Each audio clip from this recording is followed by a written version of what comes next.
All right, guys. So I'm getting my info from ChatGPT. I said, ask ChatGPT, does the big beautiful bill have a PDF file? And it said, can you clarify what you mean by the big beautiful bill?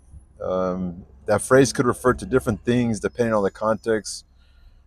I said, yes, Donald Trump. Does Donald Trump's recent bill that just passed that he calls the big beautiful bill have a PDF file? Well, happens to be a 900 to about 11 to 1200 page file. I wasn't going to read all that. So my next question was, can you make it more concise and simple for me to understand? Yes, here's a simpler version.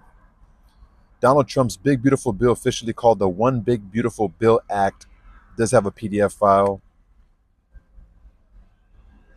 So what it includes: tax cuts, border security funding, Medicaid changes, SALT deduction changes, military and infrastructure funding.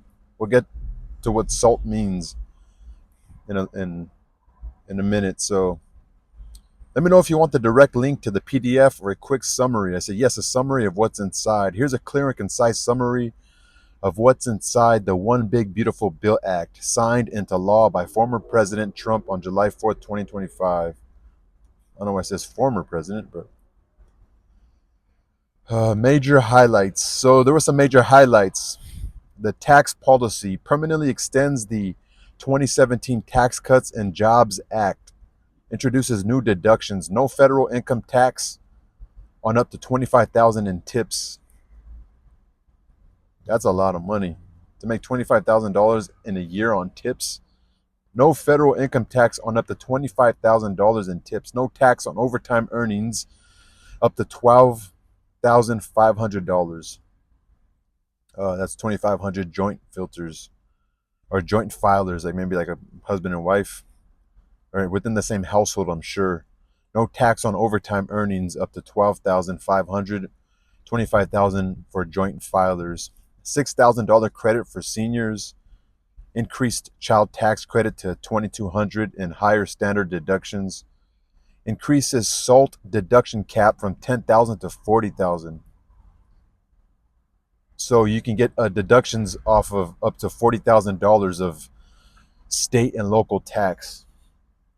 So SALT, the SALT means SALT, state and local tax. So you get up, I guess before you would only get a deduction for $10,000, but now you could get it for up to 40,000, which will give you more return on your tax return at the end of the year. So that is the tax policy. The second highlight is social safety net and healthcare. This is probably the most controversial. Deep cuts to Medicaid, $1 trillion over 10 years, and food aid SNAP, which is food stamps, EBT, 20%. So some cuts, 20% cuts to the food aid and SNAP. And there's some interesting contingencies, like prerequisites before you can, and we'll get to that right now. Adds stricter work requirements. So someone who wants to get EBT, etc., they're going to be a mandatory 80 hours per month of work. You really have to just work part time, 20 hours a week. You can be part time. You have to be a part timer, and then you can get EBT, which is going to take away from that sort of. I don't know if it takes away from the poverty trap, but what it might do, incentivize people to actually work at least part time and maybe get some EBT on top of that. It says add stricter work requirements, 80 hours per month, and new co-pays. Like you have to pay this before we'll like you have to pay a minimum before you get any help, a co-pay, a co-payment. It helps out the insurance agencies, so that way, because there's like something called asymmetrical information. Maybe you have more information than the insurance company has. Maybe you might be dishonest in some areas, and so they make you do a copay just so you could be a little more honest, and so you have more responsibility there. Enrollment hurdles in the ACA and reduced funding for clean energy credits. So enrollment hurdles in the Obamacare, the Affordability Care Act. I think that's what it's called. The third highlight is defense and border security. Adds roughly 150 billion dollars for military programs like Golden Dome missile defense, drones, Indo-Pacific operations. Probably, to keep an eye on China. Almost 170 to 175 billion allocated to border enforcement. New ICE funding, about 100 billion for 100,000 detention beds and 10,000 staff. 47 billion dollars for border wall construction. ICE expansion supports up to 1 million deportations a year. The fourth highlight, energy and environment. To me, might be one of the most important, universally, not even universally, just the most important, one of the most important for human civilization. Energy and environment rolls back multiple clean energy tax incentives, solar, wind, electrical vehicle credits. Like, oh, if you buy this, we'll give you $5,000. We'll give you some money to put down to incentivize you to get electrical vehicles. So they're taking away incentives to go electric. The fifth is budget and deficit. Raises U.S. debt ceiling by about 5 trillion. Adds an estimated 3 to 5 trillion to the deficit or debt over 10 years. That's, I think, was the biggest issue for Elon Musk. And he's just the face of other people who have qualms with this big, beautiful bill act. The bill blends widely praised tax breaks, especially for middle class workers, with controversial cuts to healthcare and social services. It heavily boosts defense and immigration enforcement, largely funded by trimming safety net programs and clean energy support.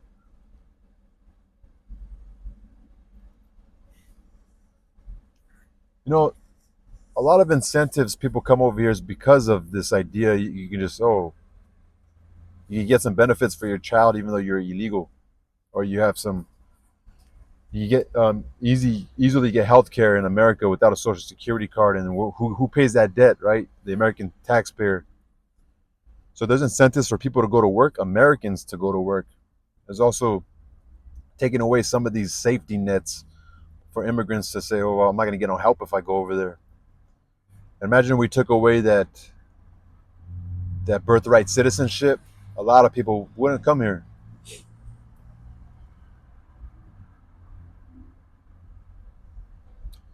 But can you give me some results from number two? And number two was the one that kind of I knew was going to make people really not like this bill. So social safety and net and healthcare, deep cuts to Medicaid, stricter work requirements, hurdles to the Obamacare, and yeah. So I said, can you give me some results from this? Some effects, what will likely happen? Absolutely. Let's look closer at number two, social safety net and healthcare from Trump's One Big Beautiful Bill Act and what it's likely to cause. What the bill does, social safety net, so it cuts Medicaid spending by about 100 trillion over 10 years, cuts SNAP food stamps by about 20%, imposes strict work requirements for Medicaid for the ability to get food stamps and housing assistance, adds new copays for low-income Medicaid patients, adds new copays for low-income Medicaid patients,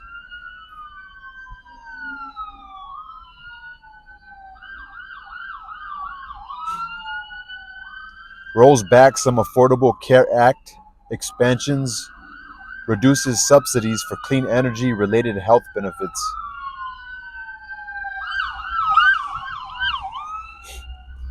So the likely effects, according to analysts and watchdogs, millions could lose Medicaid coverage. Many people might not meet the 80-hour-a-month work requirement due to part-time jobs, disability, caregiving.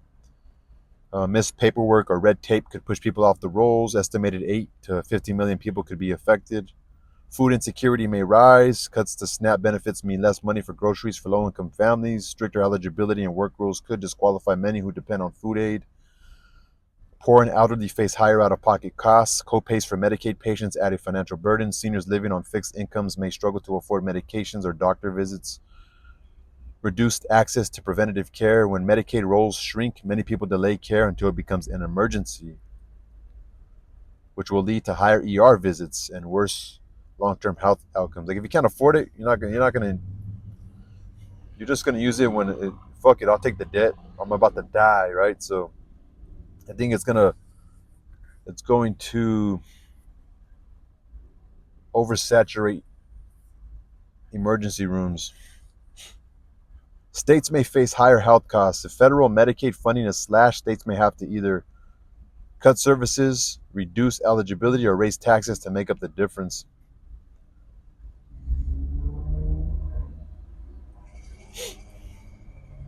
Because the federal government's not going to fit the bill anymore.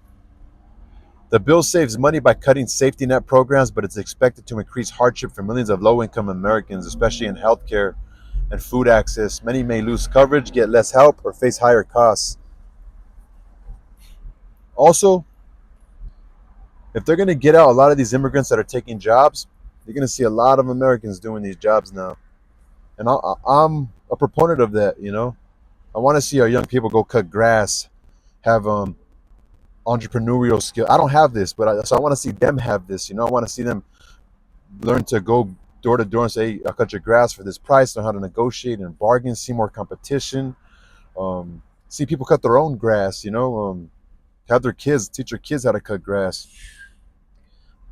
Maybe have kids, be the paper boys and pass out mail. That sounds a little silly, but a lot of these people aren't going to take the jobs anymore. There's going to be more competition. It's going to have an inverse of Americans are going to go and compete now instead of getting defeated, right? Why some say it will incentivize. Okay, then I put, will this incentivize more people to work? Speaking about the bill, that's a key question, and the answer is mixed. Let's break it down. Why some say it will incentivize work. So there's work requirements, right? Programs like Medicaid and SNAP now require people to work at least 80 hours a month. That's 20 hours a week. Supporters argue this will encourage able-bodied adults to seek work or increase hours. Work first philosophy. The bill reflects a belief that tying benefits to work will push people to become more self-sufficient and reduce long-term dependence on government aid. Tax relief for workers. New tax cuts specifically reward work, like no federal tax on tips up to $25,000, no tax on overtime pay. These changes may make work more attractive financially. Why critics say it won't work. Many affected already work. Studies show most adults on SNAP for Medicaid already have jobs, often part-time, gig, or seasonal. They may fail to meet work reporting rules, not because they're lazy, but because of unstable schedules or missing paperwork. Number two, barriers to work aren't just laziness. Poor health, lack of childcare, transportation problems, and local job scarcity are bigger obstacles than lack of motivation. Kicking people off programs doesn't always lead to work. In past experience, like Arkansas's 2018 Medicaid work requirement, thousands lost coverage, but few found new jobs. Many didn't even know about the rules or how to report work. Added stress may hurt job prospects. Losing food aid or health coverage can make it harder to stay healthy, focused, or stable enough to work. Bottom line, the bill might incentivize some people to work more, especially through tax cuts, but many who lose benefits are already working, and the new rules could punish them unfairly or cause unintended hardship. Then I put, is there any other highlights to know about the bill? Yes, here are some additional highlights of Trump's One Big Beautiful Bill Act passed yesterday, July 4th, 2025, that are worth knowing beyond the tax cuts and safety net reforms. Number one, immigration and border security, $175 plus billion for border enforcement, 46.5 billion for border wall construction and upgrades, massive funding for ICE expansion, adds 10,000 agents and detention capacity for up to 1 million deportations annually. New mandatory e-verify systems for employers nationwide. E-verify. Probably like to see if your workers are American citizens. So new mandatory e-verify system for employers nationwide. Stricter asylum standards, including fast-track rejections and detention of families. The effect, major expansion of immigration enforcement. Civil rights groups are warning of due process issues and racial profiling. I don't think that due process is like, it's like if the reason why people want to be pro-life, one, there's religious people, and go ahead and do your thing, state over religion, of course, but the people that are pro-life for the sake of wanting people to change behavior and stop having children they're not ready for, because then you just have children that are like, wait, because you think, oh, you want me to have this child? He's gonna be jacked up, and I'm not ready for a child.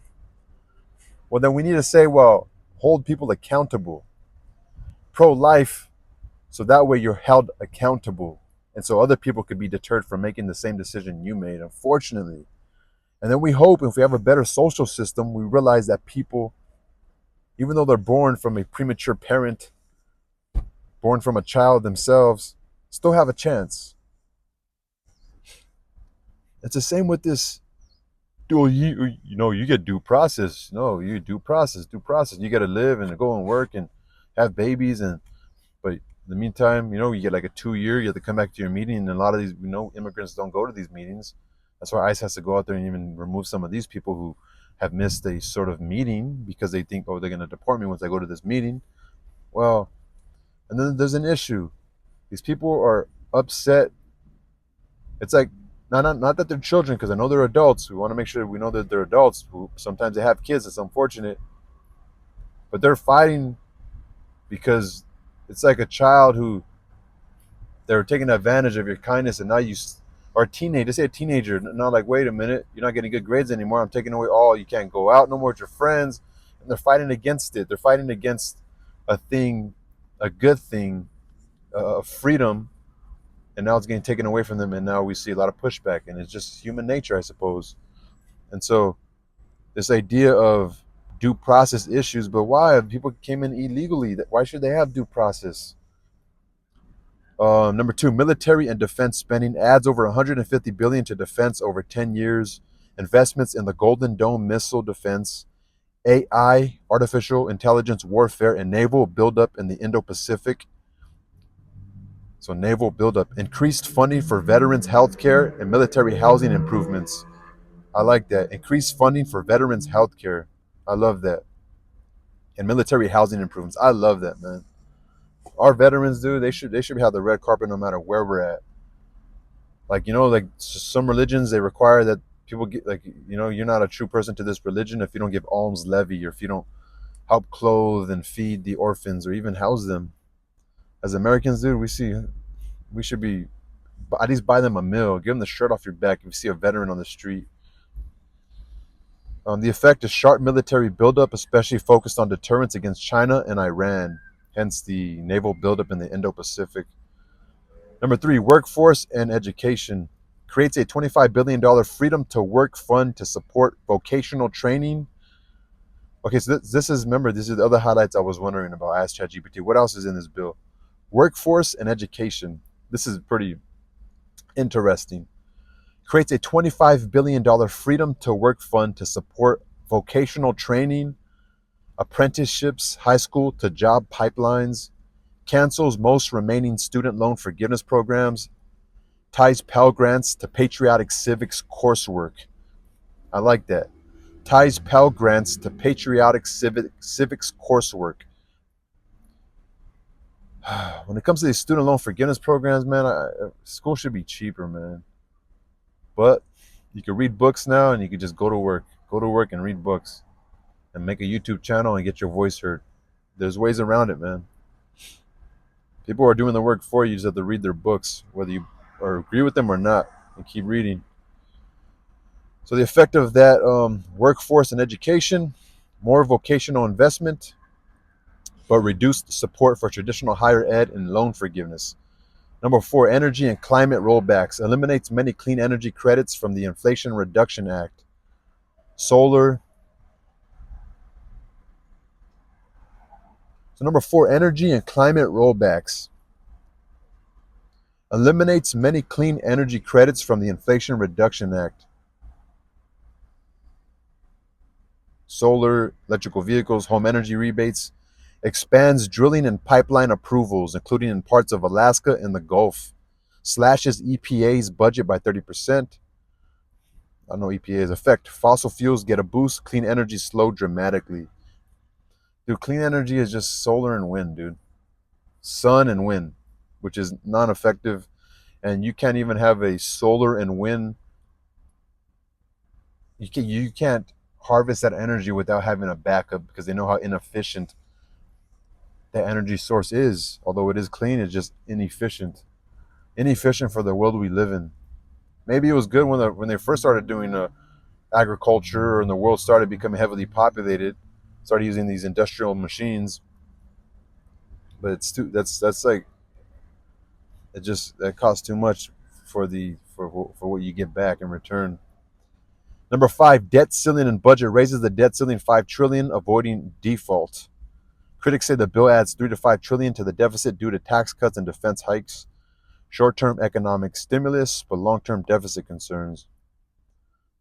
All right, so let's say the summary of other key highlights: immigration, what it does, major ICE plus border wall expansion, likely impact more detention, stricter enforcement, military, big boost to defense and veterans, strong military, larger budget footprint, workforce, job training, and less student loan relief, shift the trades, limits on college funding.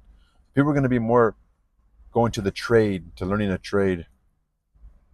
Energy rolls back to clean energy incentives, boost to oil, gas, slows green transition.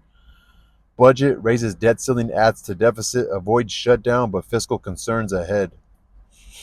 And then I put, what does it mean when it says ties Pell Grants to patriotic civic works or civics courseworks? What the bill says, the One Big Beautiful Bill Act includes a provision that says students must complete patriotic civics coursework to qualify for or renew Pell Grants. What that means, Pell Grants are federal financial aid given to low-income college students. And I'm going to school right now, so what are these patriotic civics courseworks? So these courses must teach American exceptionalism. I'm interested in what that is. I hope it's like humble though, not American like kind of just shows the good sides of America, right? Dude, these colleges hate America, dude. I got a teacher in political science was saying, "Oh, I don't know why we have white people on the where, dude? Where? Where do we just only see white people? I live in Los Angeles. Where do we only see white people on fucking billboards, dude? Where do we only? Matter of fact, we should fucking have avatars where just red, white, and blue people to say no, we're all American. Our common denominator here is American. The U.S. Constitution. So the courses, these American civics courses, must teach American exceptionalism, also the U.S. Constitution, the founding documents, traditional views of limited government, individual liberty and free markets, a positive framing of American history and values. I love that. First is just to know where the history of this place, the U.S. Constitution, the founding documents, traditional views of limited government, individual liberty and free markets, a positive framing of American history and values. A positive framing, dude. Dude, I'm in college right now, dude, and I see it. What's the goal? Supporters say this is meant to strengthen patriotic education, combat anti American narratives on college campuses, encourage civic responsibility and national pride among students. Why is it controversial? Critics argue it imposes a political filter on education. So, what are you doing now? Socialism? Democratic, far left shit? It imposes a political filter. It could restrict academic freedom, especially in history or political science. Students might be forced to take ideologically biased courses to afford college. It's already like that. I don't. It's already like that. So tying Pell Grants to patriotic civics coursework means students must take U.S. government history classes with a pro-American message to receive aid, and this has raised debate about whether it's civic education or political indoctrination. I think it's just teaching history, dude.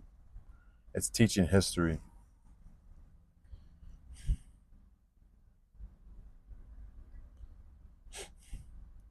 Okay, so I'm gonna see what is it called?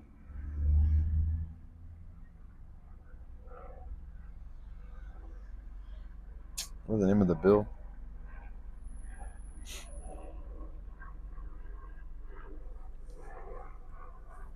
How does the One Big Beautiful Bill Act affect Planned Parenthood?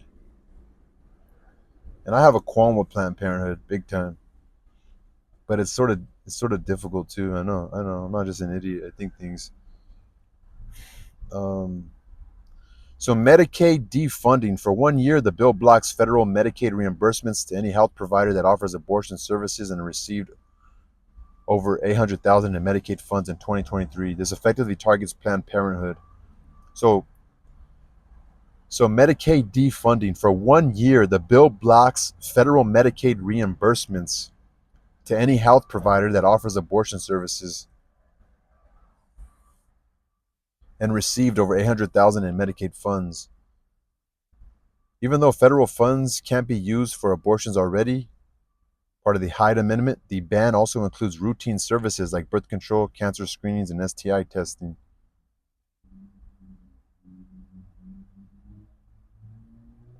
So federal funds aren't allowed to be used for abortions. Remember, it belongs to the state. The bill blocks federal Medicaid reimbursements to any health provider.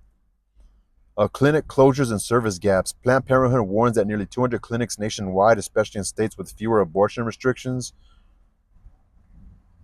could close due to lost Medicaid funds. Clinics in states like Iowa or California may face significant service loss affecting cancer, STI, and contraception care. The Guttmacher Institute. The Guttmacher Institute estimates that federally qualified health centers would have to ramp up capacity by more than 50% to absorb displaced patients. Legal and political pushback. Planned Parenthood plans to sue the Trump administration, calling the provision an unlawful and targeted attack. Some states, including California and Maine, are exploring legal or financial offsets to prevent clinic closures. Well, let's see what the state does. Is the state going to give them money now? Is the state going to hold up its bargain? It's the state's responsibility, right? The people are given an opportunity to vote if that's what they want. So, bottom line, the bill doesn't stop abortion funding directly, but it cuts Medicaid support for Planned Parenthood's broader reproductive and preventative health services. This is expected to lead to clinic closures, reduce access to care, and a public health burden for low income communities, especially in states not ready to replace those services. Well, we need better parents, man, and some people need consequences. So,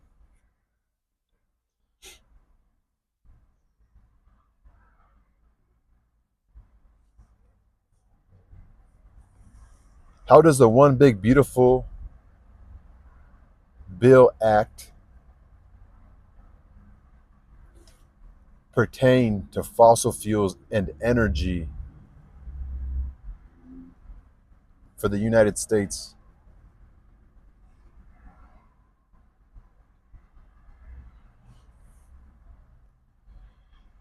So it significantly reshapes U.S. energy policy, especially in favor of fossil fuels.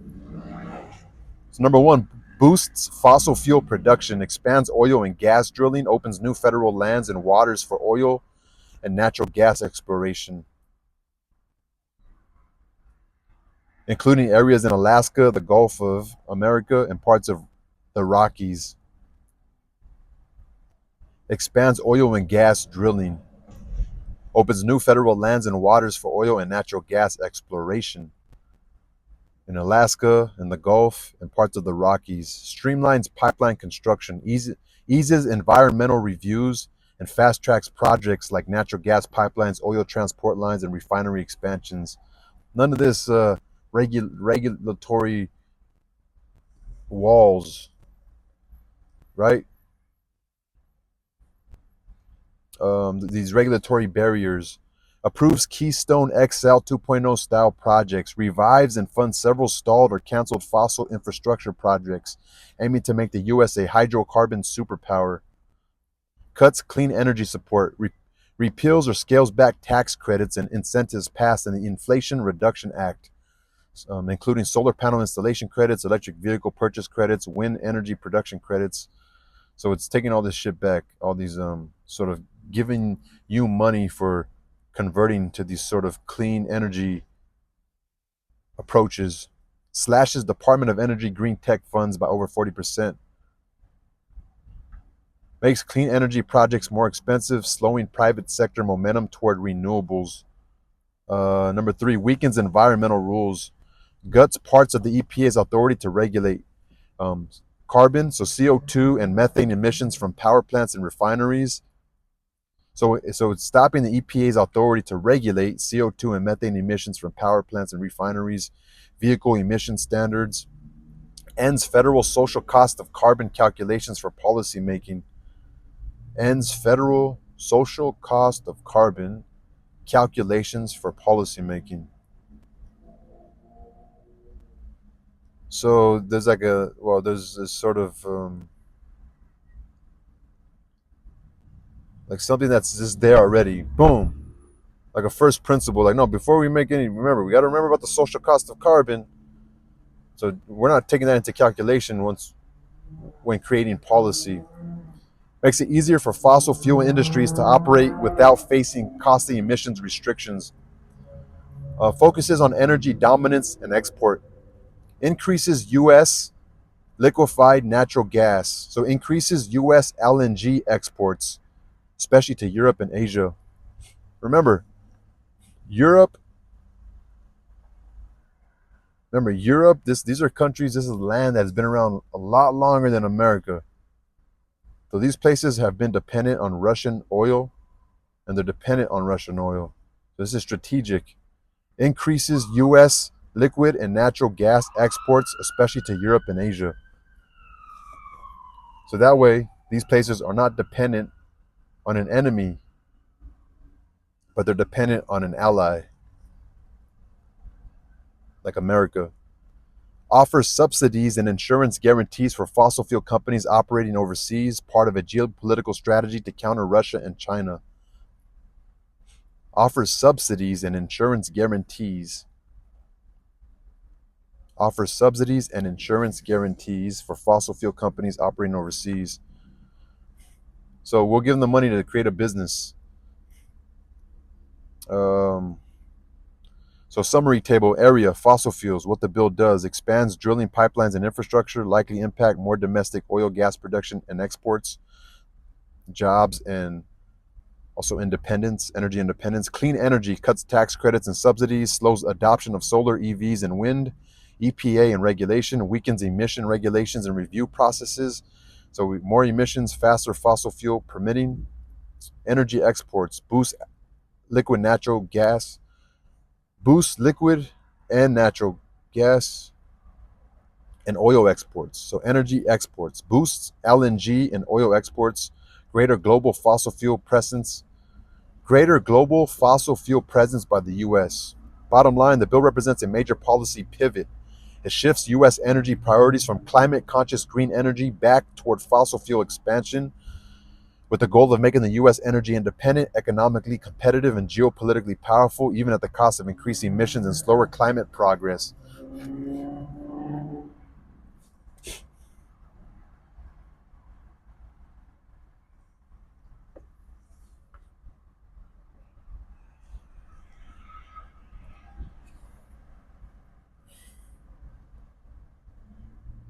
What did the Green New Deal and Joe Biden's regulations on fossil fuels do to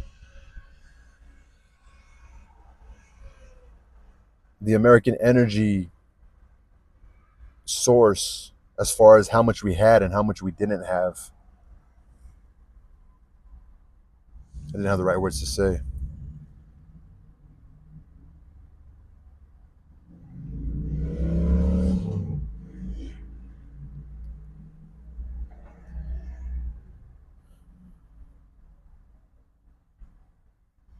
So the Green New Deal was never passed into law. It was a non-binding resolution introduced by AOC. It's called 100% clean energy, job creation, environmental justice, but did not have the force of regulation or funding.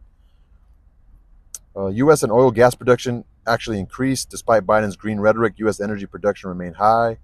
U.S. oil production hit record highs. Natural gas production also reached why.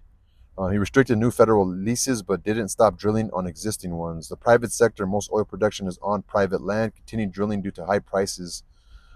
The U.S. became the world's largest LNG exporter.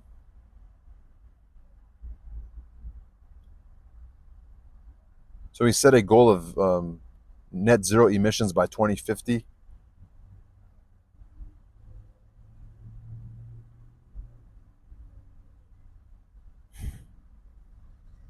Why were prices so high under Biden?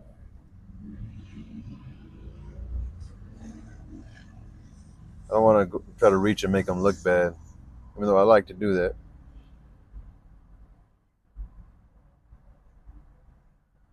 Okay, there was a global shock, COVID. Makes sense. To OPEC and U.S. companies, they cut oil production massively. So demand surged, but supply lagged. Right, right. So law of supply and demand. There's not a lot out there. You're the producer. You're the supplier. There's not a lot out there, but there's a high demand. So I'm going to raise my price.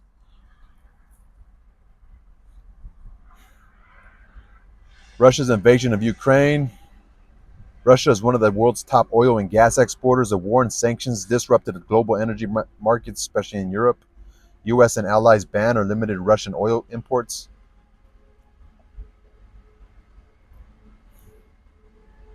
So they limited like how many people or other countries that do business with us. We limited the amount they're able to take from Russia.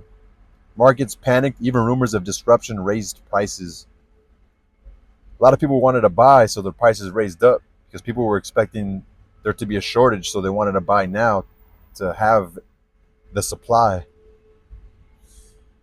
Several U.S. refineries closed permanently because COVID due to low demand. Others closed for maintenance or switched to biofuel production. Fewer refineries meant less capacity to turn crude oil into gas, especially during summer.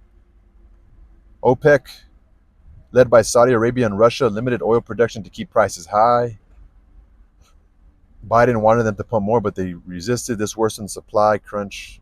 Right? OPEC is a cartel, so they're like, hey, if we're all part of OPEC, if us as a country want to keep supply low to keep the price high, you guys all do the same, right? That's what they do. It's against the law, but they're a cartel. So anyway, so that's interesting. So one thing I wanted to kind of go over right here. So I looked up this right here. Some good information here. Um, so I asked ChatGPT because I was watching a video on fossil fuels and kind of how silly it is for us as a dominant world power to all of a sudden want to go backwards and start being fossil or green, start being green and not have the energy needed for our industry to thrive, our economy to thrive, for the way we do farming, the way we produce, the way we do shipping, the way we just do business in general. So, there's a term in economics, and I asked ChatGPT, what is the economic term for if one country decides to honor the emissions regulations, and it would affect their economy as well as their national security. But if they were to honor the emission regulations, it wouldn't affect the overall universal effects that emissions causes, unless everybody else did the same. If there's 10 countries, right, and we're all emitting fossil fuels, carbon. We're all emitting carbon into the air, which, according to climate change experts, it causes a global warming, right? And a rise in our oceans because of the melting glaciers. So, like when you throw ice in the ocean, or when you throw ice in a cup, it rises, right? Simple as that. Not that simple, but analogous. But all of a sudden, we're going to go green, right? We want to be the green conscious country. And again, goes to the way they think, right? They live here, but they're against how we've gotten here. American exceptionalism, they disagree with how we got here as the dominant force, right? And so they live here. So it goes to how they think and sort of how they don't care. So they're using it as strategic to ruin us in a way. I watched this video. They don't talk about the benefits to fossil fuels, how we're able to feed the world, essentially. We're able to produce, etc. And so it's actually called the collective action problem. The economic term you're describing is known as a collective action problem. More specifically, in this case, it's often called a global public goods problem or tragedy of the commons. Well, in my in college they call it a collective action problem. It's like with 10 of us, right? If one of us wants to go conscious and green, we know it's going to affect my security as a country, and also going to affect me economically, right? But if I stop doing it, it's not going to save the world. I'm only one country. It's not going to save the world because all the other 9 countries are still going to emit carbon. So that's where the problem. It's like why should I do it unless we all do it together? It's sort of the idea with China, right? They're not going to go green. They're not going to go conscious. They're not going to, So it's like, well, dude, we already came this far deep in the game. You like your fucking iPhones and you like your fucking nice shit and you like to, it's just not. It's not. But again, I think there's probably some Americans that are building alliances with our enemies. And again, I'm just the messenger, and I'm also American, so it's called a collection action problem. A problem, a collective action problem. As a collective in our actions, but there's a problem there. So this is when individuals or nations fail to cooperate, even though it would be in their shared interest to do so, because each fears being the only one to bear the costs. In your example, a country reducing emissions helps everyone. Cleaner air, slow climate change, but doing it alone puts them at an economic or strategic disadvantage. So a country that reduces like emissions into the air, it helps everybody. But doing it alone puts them, they have to bear the cost by themselves at an economic or strategic disadvantages if others don't follow. So they might choose not to act, leading to a worse outcome for everyone. So that was very interesting because China's buying up lithium, and I'm going to see what lithium. Okay, so global public goods problem. Climate stability is a global public good, meaning it's non-excludable. You can't prevent anyone from benefiting. So climate stability is a global public good, meaning it's not excludable. It doesn't exclude anybody. We all breathe this air. Essentially, air might not be free because if you don't work, you could starve to death. Or if you just sit in one place and don't ask for help, or you don't ask for help from your fellow human being, you're probably gonna die of starvation sooner or later, right? Or maybe from natural cause like being cold or whatever. So it's a non-excludable. It's what they call public goods, non-excludable and non-rivalrous, like a public park. That's why the taxpayers foot the bill because why would one person invest in a public free park? First, they don't have a return. Anyway, some guy who doesn't care about the park could go damage the park, and what is his? What, he go to jail? And I still don't have I still don't benefit as a producer or an investor in that thing, right? So that's why it incentivizes sort of like this the cities and the states and the government to kind of take action in it, like sort of like the military, right? It benefits everybody, but one man's not gonna. I mean, companies do make weapons for it, but who's gonna pay all the soldiers, right? Us, our tax money. So this global public goods problem. So the climate is good for everybody. You can't prevent anyone from breathing in the air, and it's also non-rivalrous. One country's benefit doesn't reduce the other person's benefit. But no single country has enough incentive to act alone. Unless all act together, no one benefits fully. So there's another analogy. It's called tragedy of the commons. Never heard of this. Imagine a shared pasture that everyone uses. If each farmer overgrazes to maximize their own gain, the pasture is destroyed. The tragedy is that rational individual behavior leads to collective ruin. Each country continues emitting carbon for economic benefit, but together they damage the global climate. Collective action problem.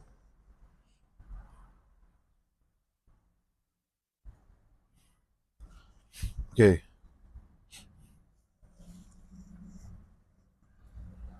What is the importance of lithium in energy?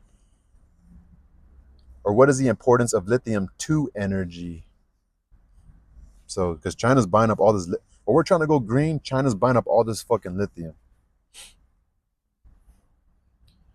So, lithium is extremely important to energy, especially in the transition to clean and renewable power. So, lithium powers rechargeable batteries. So, lithium powers recharge. So, energy. So, stored energy. These things that can store energy. Lithium powers rechargeable batteries. Lithium is the core material in electric vehicle batteries, grid storage batteries for storing solar wind power, consumer electronics, phones, laptops, etc. So lithium ion batteries, these dominate the global energy storage market because they are lightweight, rechargeable, high energy density. They hold a lot of power in a small space. So they're critical for electrical vehicles, like EVs depend on large lithium ion batteries for propulsion. Every EV requires 20 to 80 kilograms of lithium, depending on battery size. Without lithium, electric vehicles' growth would stall, and countries couldn't meet their climate goals. Bottom line, no lithium, no large scale electric vehicle adoption. So, lithium enables renewable energy storage. Solar and wind are intermittent. The sun doesn't always shine, the wind doesn't always blow. Lithium batteries allow us to store excess energy and use it later. They are essential for building a reliable, clean energy grid. Strategic and geopolitical importance. Countries are racing to secure lithium supplies. The US, China, and the European Union. Control over lithium equals control over the future of energy and transportation. Lithium is now labeled as a critical mineral by the US and many governments. Challenges and considerations. Mining lithium can be environmentally damaging. Water use, habitat disruption. Global supply is still catching up with demand. There's a growing push for recycling lithium from old batteries. That sounds pretty good to do. In short, lithium is the fuel of the battery age. Just as oil powered the 20th century, lithium powers the 21st century's clean energy transition. So lithium, very important for